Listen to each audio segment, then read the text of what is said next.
They pick up a Troll Warlord next. I like this one against the heroes on Crazy so far. That blind from the whirling axe is gonna do wonders. As long as you can get your ultimate off before you get like dueled down at low HP, but generally it's pretty easy for that to happen. There's no cast point on that. Lead Gun needs to get on top of you, and they lack hard lockdown to be able to bring down this troll before they get anything off on him. Like you can always see the storm bolt coming. You always have the little bit of time before the duel. You can't really come out of nowhere and stun him up at this point. CM Frostbite isn't really that great against the Troll Warlord. He's probably gonna end up building a BKB and a Mantis style anyways to deal with some of these things. So that pick makes a lot of sense to me here. I'm not sure what they get to round off this draft, but it's looking like Crazy might need a bit more lockout or like hard stun in order to deal with this troll. 5 seconds. Yeah, I wouldn't mind something. I think we've been seeing it a lot. Would have been the Void Spirit, but that gets banned by Beast Coast. Kunkka, I feel like, fits the bill, especially with like a Nature's Prophet. Make sure that then the Prophet can't TP away, get the X out, pull him back. Even the troll, Yeah, I like that one a lot here. You've got a decent frontliner. Well, you've got all frontline at that point. You've just got like a very strong run at you draft. You have a decent one on the side of Beast Coast as well, but 10 seconds. even better if you can have it on Crazy. And then of course having a bunch of strength heroes makes it really hard for Tiny to have a game because he wants to be playing against like weak non-strength heroes that he can burst down with his combo. If he's not able to get any kill with his combo, he's really just what's the point? And he's gonna fall off without really getting into that scale for late game. Ban out the Lina though. They're worried about that one, so they might be playing this Tiny in the mid lane. Yeah, we saw Lina do really well in a matchup earlier yesterday. Just yesterday. We've only been doing this for one day. But it was the Lina versus the Void Spirit in the mid. I mean, the Void ended up winning that game. Yeah, which was crazy. Yeah. Hashtag go crazy. Yeah. I guess, yeah. Hashtag go crazy. Let's see what they ban, because Beast Coast have the first pick. Like, they can throw the Tiny in the 4, Ancient Apparition 5, get something going mid. In terms of options, like, I still really like this Kunkka for either team. Yeah, you have to. I almost feel like you have to ban it. As much as I would have liked it for Crazy, it's a good pick for Beast Coast as well, to the point where you can't just leave it up for grabs like that.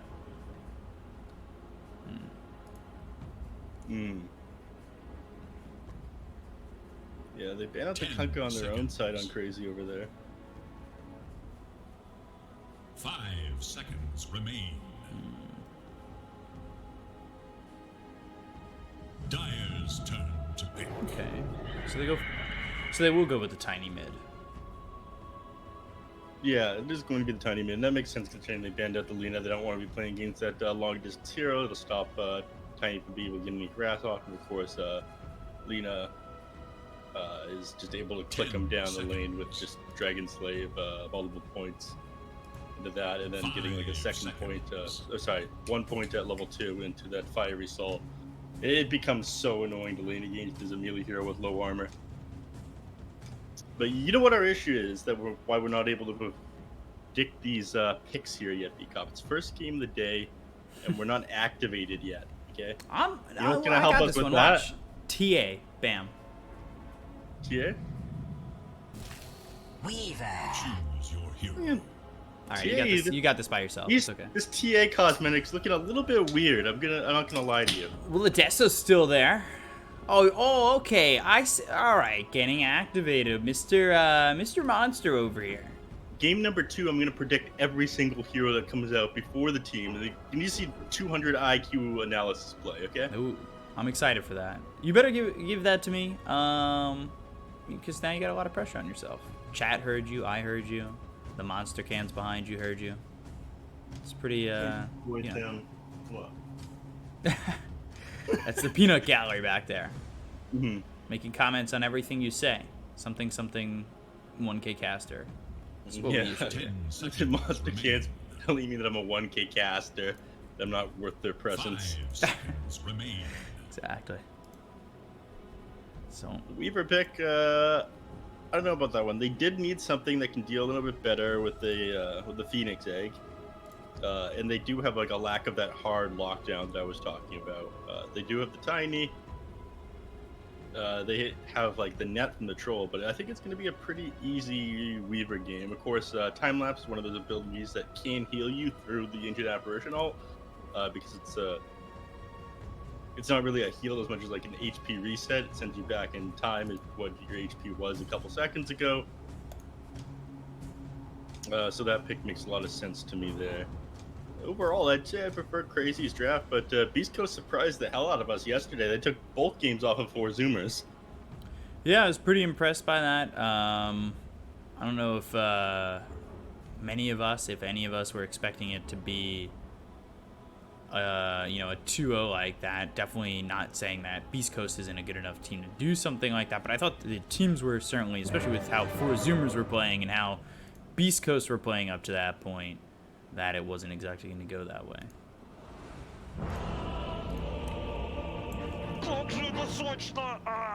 Beautiful. All with the Arcana. The feet thing always bugs the hell out of me. I don't know. There's definitely somebody at Valve who a little bit too keen to be drawing those things. So what are the odds that this package I have to sign for shows up during this game right now? I just steal your job as the play-by-play caster and become the analyst at the same time. I actually just had a package say there was a delivery attempted.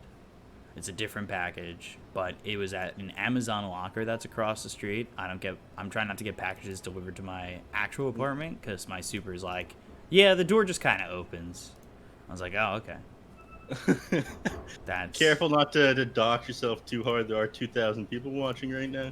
Yeah, so if anyone wants to stop by Bkop's New York apartment, just go for it. find the door that does open. Ooh, But yeah, that so game is oh no, it's like, so the front door opens and then there's mailboxes and then the second door locks, obviously. Mhm. But they usually leave packages in between those two doors so you can just freely get to it, which is great.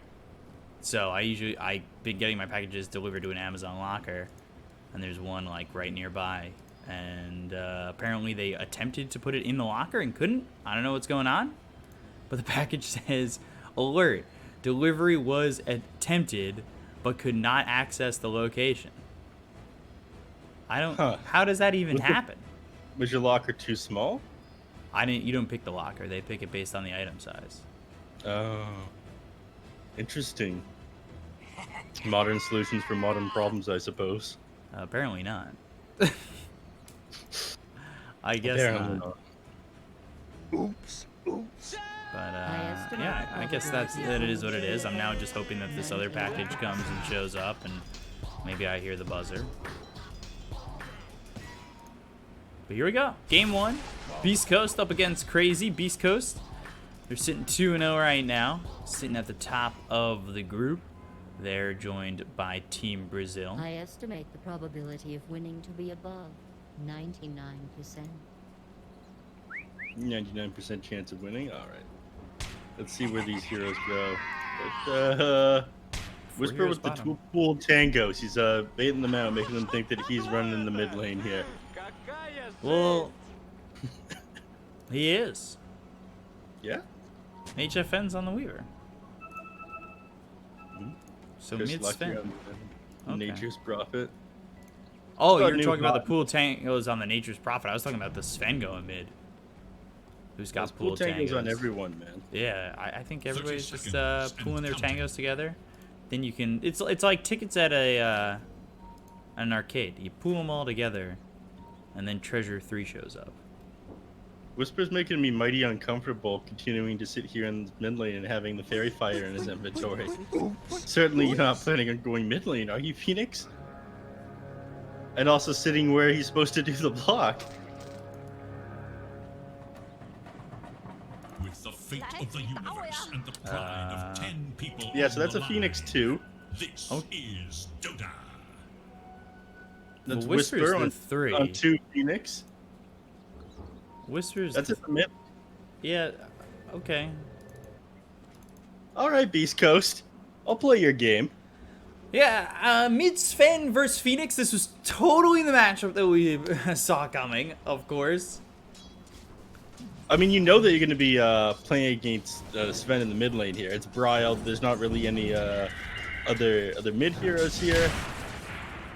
Like Weaver, you generally don't want to run mid too often. There's not a whole bunch of space for you to jump with your Zakuchi, and it does make sense. Sven is one of the heroes with the lower base attack time, so you drop Fire Spirits on him, he's not getting his attacks off. The slows just affect him that much more than other heroes. So he's going to need to deal with that pretty soon. I'm not sure he's going to be able to CS at all once he's got Fire Spirits on him. This could be pretty rough. Beast Coast with like the 200 IQ plays up here. But Dubu just running at Chris Luck up in the top lane. What's the max IQ? It's a question I don't have the answer for because I don't have max IQ. It's whoever decided to run mid Phoenix, I'm sure has the max IQ here.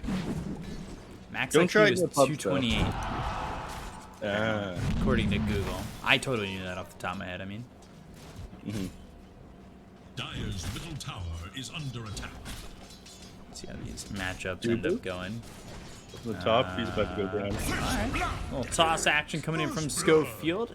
Better yours than mine. First blood for the side of Beast Coast. Legion also getting low over bottom because he needs to be a little bit careful. He's here with Owie or AUI. Whichever suits you. Of course. And K1, we didn't talk about it really. Tomato played yesterday, K1 plays today. Back and forth they go with their one position. Yeah, Beast Coast does that, I think, way more often than the other teams. Just always has a stand-in or replacing another player for a tournament or something like that. But it's nice to see K1 back. He's definitely the beating heart of Beast Coast. It's like pretty universally agreed. The team usually plays around him when he's in the game. It's not quite the same when he's not there, but he did have an amazing performance yesterday, beating 4 Zoomers, who I definitely favored to win that series. Radiant's top tower is Yeah, Tomato played really well. Like, really well. I could see him getting picked up by a team playing that well. Maybe Beast Coast, K1, Tomato, fighting for jobs. Who knows? I'm not sure about that. Well, I'm just starting drama over here. yeah, I was talking to Mr. Coast himself before the game. He loves K1 way too much to ever replace him. Now in some trouble. Will survive with the Fairy Fire. They're not going to dive this tier 1 tower. Meanwhile, Sven over mid. Icarus dive with the Sunray, but Bryle, he'll end up okay, and Whisper will throw out one more Spirit. It won't hit onto the Sven. It was very close, though, and that's a very... I don't know, that is a very fortunate thing for Whisper that he doesn't get stunned under the tower like that. Yeah. Whisper definitely got the worst end of that trade, though. He's going to be winning this lane as long as he doesn't do over-aggressive dives like that, give up CS to the Sven, and potentially die. He should be fine, but again, he didn't get the Fire Spirits off on the Sven there, and Sven ended up securing all of those CS on the tower just due to his huge base damage. You want to be spamming out these Fire Spirits when the creeps are under the wave and stopping the Sven from being able to get any last hits. And that is not what happened right there. Like, look, right now, he could have done this with the last wave. Tombstone down, but Ancient Apparition bottom. He gets one shot from dead, survives. They look over at Schofield. The Tombstone was committed. Did somebody grab the gold on that? I looked over bottom for a split second as the Ancient Apparition was about to die. Yes, somebody would have gotten the gold on it. I did miss it myself, trying to move my camera around the map real quick. Chris Lock almost went down there as well, but he's fine. Gotta be pretty careful. We'll howl out of region. Just one tango left in this lane. Speaking of people, have to be careful. K1's about to get K1? Oh, that is under your tier 1 tower without your support. Ancient Apparition making the long walk back with no regen. That is not the spot you want to be in. This'll come in handy. Well, Chris Luck just not wanting to get too close to the lane, be underneath this Weaver's harass with Sakuchi, and Gemini attack goes and cleans up the big creep camp right there. If he's got strength, he might as well take advantage. Avalanche. HFN healed up with the Soul Rip. Get the decay on a Chris Luck. They don't have enough mana for the Tombstone. It's not off cooldown anyway. They're going to try and get this kill. Do they have the damage? One more shot would have been enough. Shikuchi still on cooldown for another second after the TP away, and that was very close there as they almost got this kill onto this Nature's Prophet. Unfortunately, he's opted to go 2-0-2, so he can't come straight back to lane as you see a lot of Nature's Prophets do and take advantage of. Chris Luck, I don't know what these multiple points in Sprout were all about. It's not going to do you a whole lot of good, especially considering his Weaver's opted to get a Quelling Blade. That seems like a Feels like a wasted point. There is little hope Yeah, for Dyer's it takes a middle huge tower. amount of time to walk all the way from base up to this top lane. Doesn't make a whole lot of sense to me. Maybe he knows something I don't, though. Swarm on a Schofield as well as Crystal. Things kind of quiet for the moment. Kizu really doesn't care about getting hit with this Chilling Touch.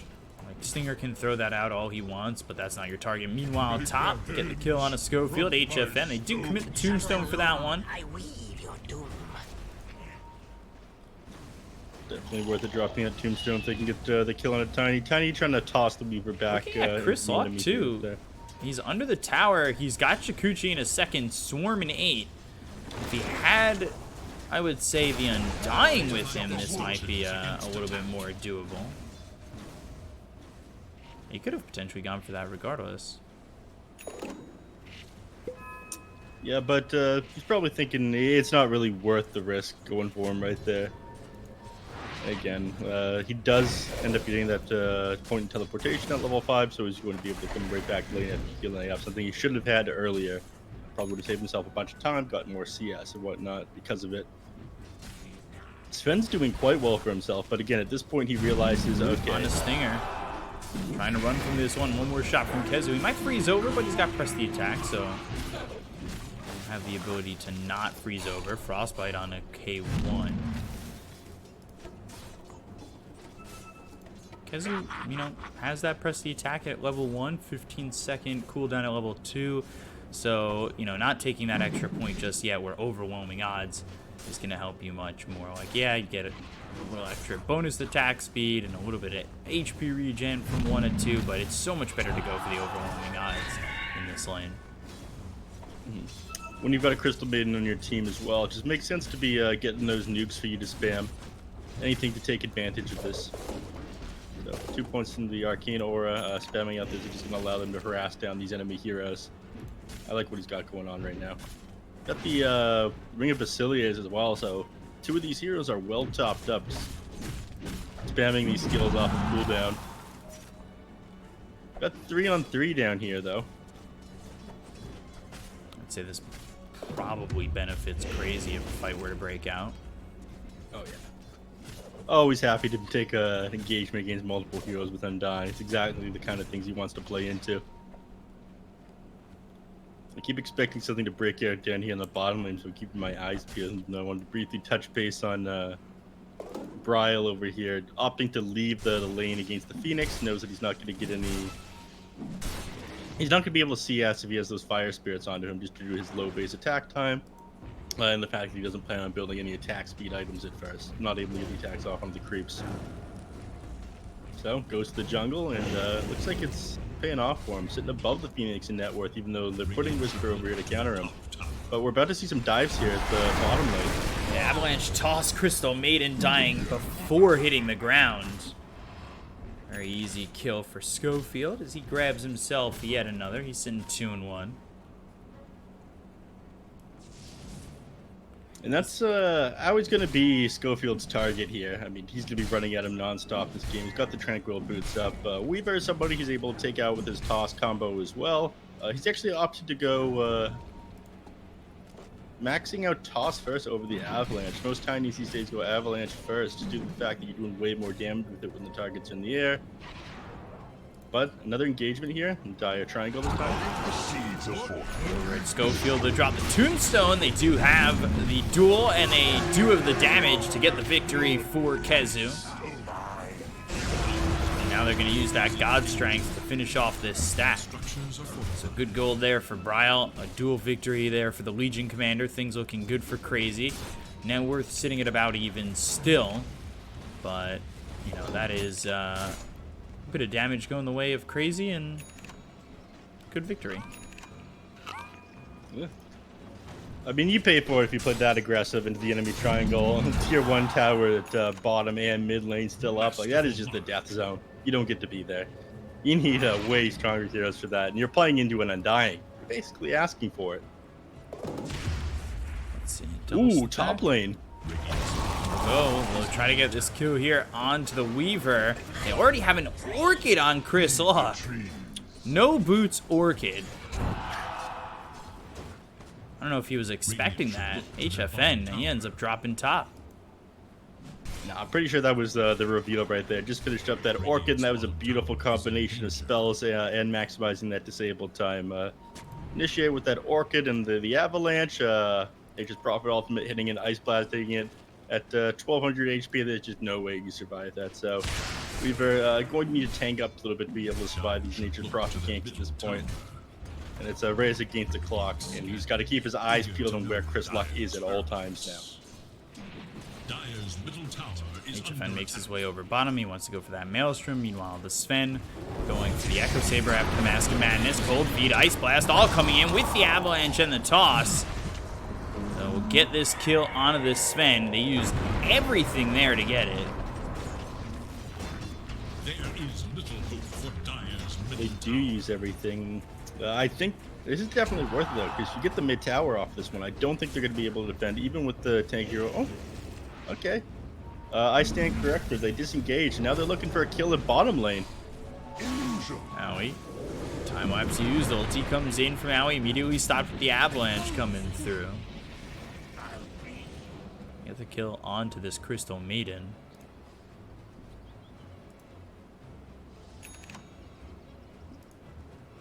Just like that. Taking advantage of these global presence right now. Fast movement speed on their heroes on Beast Coast, moving around the map. I certainly thought they'd stay mid to take that tower, but move down bottom, punish Owie, secure farm for Hector down. So this zone's boarded up in safe form now. Schofield looking for that Blink Dagger, trying to get to it as quickly as possible. He's got 800 gold saved up. Meanwhile, though, Bryle's sitting top of net worth. He's happy with what he's got right now. Him and his team need to make it work. He does have the ability to kill the back line here, the Nature's Prophet, and the Ancient Apparition. He's going to need a couple items. Bottom. Another fight about to break out here. Look, Avalanche, Ice Blast, all coming down. Tombstone committed for this. They're going to go after Chris Luck, who throws himself into the Sprout, but with the Soul Rip and the damage coming in from HFN, they'll get the kill. They've got the duel onto the Tiny. That's not one, but two.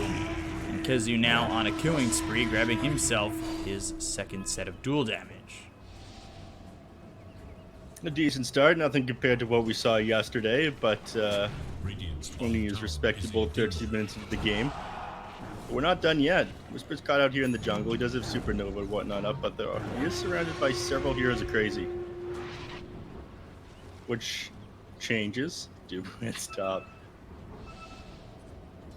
Looks like everyone's content to split up and farm. But Beast Coast need to start to make some other moves here. They've lost a little bit of control of the map with losing that tower there. The mid tower sits pretty low. They want to take full advantage of this Nature's Prophet and just be able to take the fight to the enemies, limit what areas of the map they have to farm, and have that global gank presence with the Nature's Prophet and the AA Blast. So they're going to want some towers from map control right now. Get that set up, that would be nice. They're going to go for control. K1 in trouble. Ulti from Owie, and will commit the ult. Ice Blast coming in. That hits onto the Crystal Maiden, but the press of the attack is there. K1 in some trouble. Duel is out onto the Troll, but the Avalanche of the Toss, not enough. Wrath of Nature used. That doesn't get any kills, as we'll finally finish off Owie, so it does enough damage to at least allow them to get one over mid, but it wasn't the Wrath of Nature that did it. So a 2-for-1 trade in favor of Crazy. Dire looking good so far. A lot of that was the Phoenix's work right there. And of course, despite committing so hard at that mid tower, losing 2 heroes, the tower stands. Whisper trying to get some clicks off onto it. For Dire's middle tower. And they know this is warded now. Whisper dewards that. But it's taken them a lot to get this tower. Every time they commit heroes and don't get to it, they fall further behind. Meanwhile, Sven getting close to his BKB timing.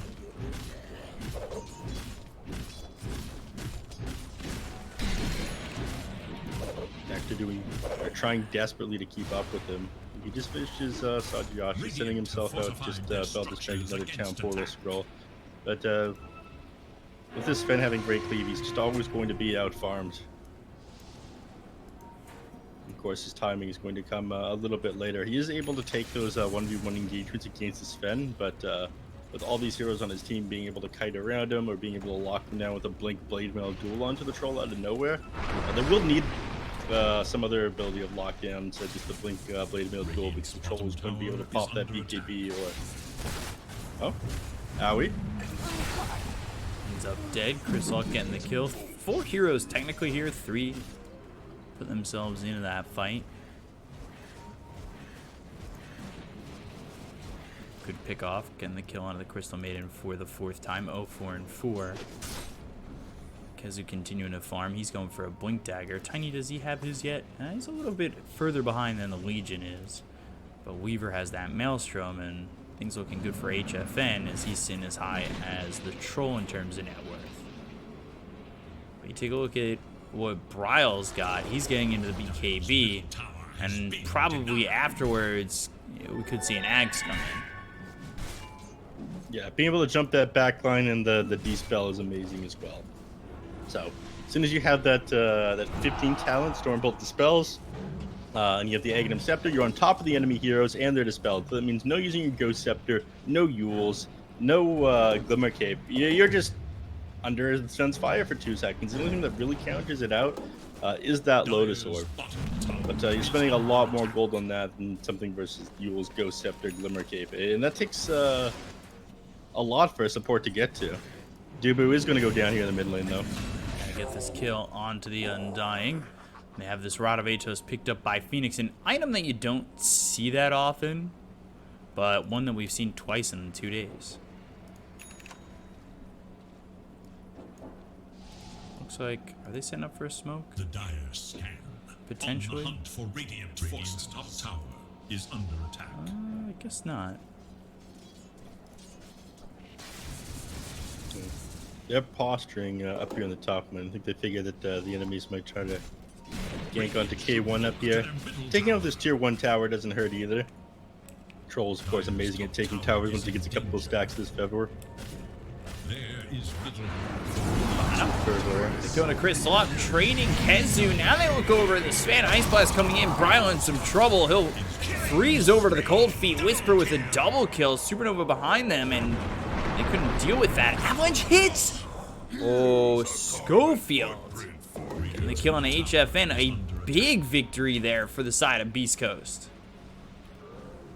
Yeah, just so much damage coming out of this Phoenix right now. And of course, the Ice Blast is keeping everyone's HP low, not being able to top back up, losing a lot of what the Undying is able to provide them.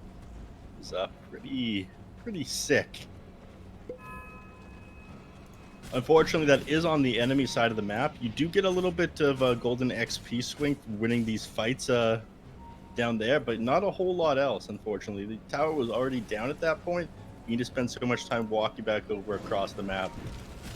They go into Roche Pit here, but honestly, I don't think they're even going to be able to do that. It's already cleaned up by the enemy heroes. They're going to react to this smoke up on Owie. I don't think they're going to get there in time. They will. Maybe. Maybe. It doesn't look like it'll turn out well for them. It's going to be close as Dubu finally shows up. Ice Blast comes in immediately onto the Undying. Dubu runs in, freezes over. He's in trouble. He just picked up by K1. They're getting the kill on a Stinger as well as trading Dubu. They look over at CR4ZY, but the ulti coming in for the Crystal Maiden of Owie. Down goes CR4ZY. Down goes KheZu. And now looking at K1. He goes after Bryle, but there's a Stormhammer right onto the Troll. HFN trying to do damage while the Tombstone is being untouched. K1 is right on top of HFN, and with the toss, they get the kill. They finally pop the Aegis, but down goes Owie as well. 4 heroes dead on the side of Crazy. They only take out the Aegis, and now It's still a 2K lead for Beast Coast. Oh my, that fight didn't go at all like I thought it would. I guess they didn't have the God Strength pop there. They did have the BKB in the Sven, but it just took them too long to kill that Troll Warlord. And even though they did, he did manage to grab that Aegis before he died, so it was all for nothing. I guess you were right. They were just a little bit too slow, maybe a second or two faster, and they would have been able to contest Troll picking up that Aegis. They did arrive before it went down, but crazy, just a little bit too slow there. Yeah, that was very close, though. I think if someone on the side of Crazy gets that Aegis instead of the Troll Warlord, the fight goes a different way. But, yeah, for sure. And it cost them 2 buybacks, though. It did. It's moments like that in Dota. I mean, you couldn't go back in a buyback. Toss, HFN. He is just dying so quickly. Ice Blast right over Dubu. Stuttered for a second. Dubu ends up dying. They'll go to the back lines. They've got themselves the Orchid onto the Crystal Maiden. And they'll kill out Alley. We're just a punching bag for some of these heroes on Beast Coast. Schofield's been happy to farm up kills on him. But suddenly you're losing control of the map. That one lost fight there in the bottom lane is starting to cost them. The Roche just making things so much worse. And I feel like prior to that Roche fight right there, it hadn't been that much of an issue. But again, losing that Aegis, losing that Roche pit fight after just respawning, you lose all your ground in the game. Now your tier 3 tower is going down. You've already used your fortification. What's going to stop you from taking this Rax here? Look at this go down. Yeah, they are in some deep trouble. It doesn't feel like they can make anything happen, especially if they initiate in the right way for the side of Beast Coast. They're trying to force themselves forward. Smoke gets used. That allows Beast Coast to retreat successfully. Crazy. They lose a tier 3. They lose themselves the melee racks. Like that, this is from 2K to 9K real fast. And it almost feels like they smoke because they might feel they're forced to fight. They smoke up here, but Beast Coast is already disengaged. They don't plan on doing the fake back here. Schofield with the invisibility rune. This could be very bad for HFN. He does have the Blink Dagger on the Tiny. This guy could just go down. The AA throws out a blast here, and he is. Here it comes. Blast coming in. Blink, Avalanche Toss coming through. That hits on the Sven too! He pops the BKB behind them. They're coming through with Chris Luck, but he gets destroyed thanks to the God Strength of Brile. They've used the ult from Alley. So a lot used here from Crazy just for that 1 kill on Chris Luck. Now, Chris Luck did buy back in the previous Roche fight, so he's dead for 70 seconds, but you bought back on your Weaver. For what? For nothing. I mean, you probably felt like that was going to be an all-out engagement, but got to keep in mind, this is a 4 Tiny here, and 5 Ancient Apparition. Those 2 heroes can grab a kill on the Weaver together. They're very happy to do so. You don't need to commit too hard for that one.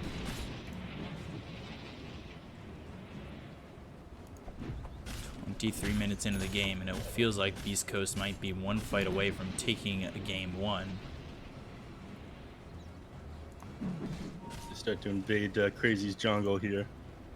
They're starting to play a bit tighter here together, though. Always sitting behind Kezu and spend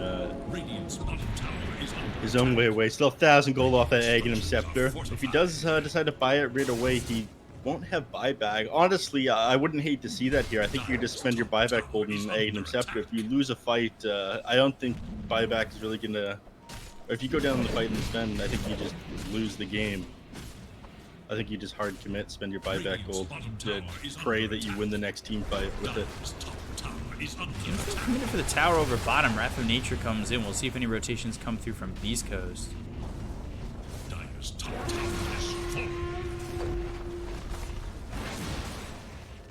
And they grab the tower, but this is while K1 now on your high ground.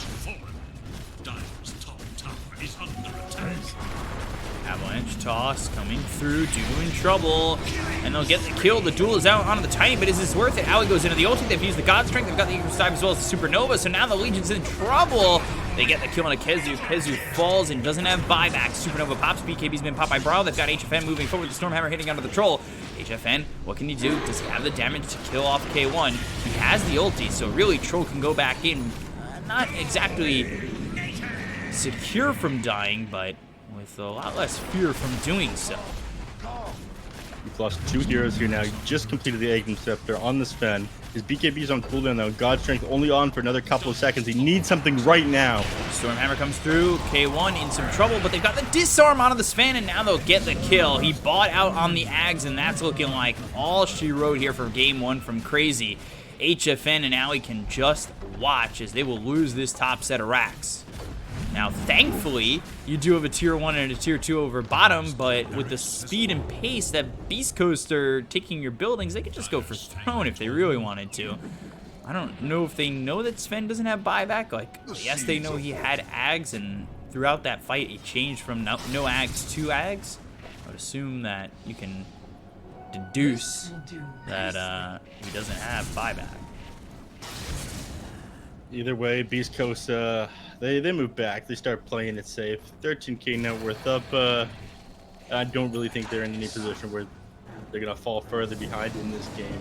So they decide not to dive those tier 4s and try to end. Of course, they can't go for Megas at the moment, just due to the fact that this tier 1 is still up in the bottom lane.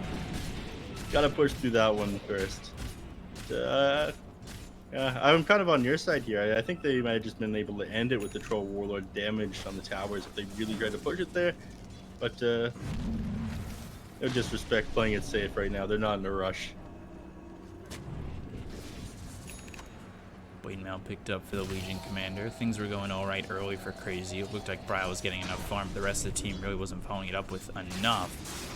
You've got a Troll, Nature's Prophet, and a Mid Phoenix that all have quite a bit of farm. The Heaven's Halberd, a very good pickup from Whisper. Something that they didn't do yesterday on Zoomers against Beast Coast's Medusa. It's a very value item. So good that it was nerfed last patch. Heaven's Halberd, of course, on Dispellable. If you manage to hit it on the hero before he pops BKB, he's just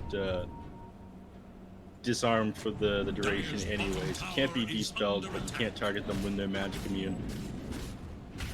Quite the item. Tier 1 bottom going down. I'll give a glyph available here for CR4ZY, but the sustained presence from Beast Coast really shouldn't make that a problem. They're going to go for the tier 2. Yeah. At this point, they have get to decide whether or not they're going to go for the Aegis or just go straight into tier 3s and try to end the game. Push up in 28 seconds. K1 leading the charge over bottom. Creeps are into the base, and they're going for the last tier 3. Nothing here from CR4ZY to stop them until they finally all come back. But with everyone teleported away, this does open up the Roche that's going to respond in another 5 seconds here. Sven did find the Orb of Destruction. That'll help a little bit with this next team fight. Actually, he drops it in favor of this Quickening Charm. Faster God Strength, more Storm Bolts, more BKB. Makes sense to me. CR4ZY smoked up. Maybe they find Chris Lock mid. Dire are scanning for enemies. He goes back towards bottom, and again they'll lead the charge in the tier 3. Dire's bottom tower is under attack. Dire's structures There we go again.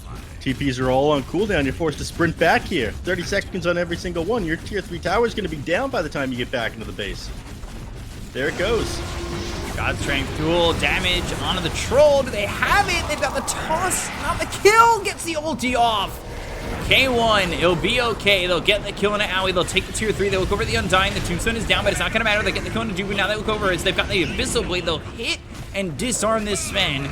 Not only that, but they'll kill him.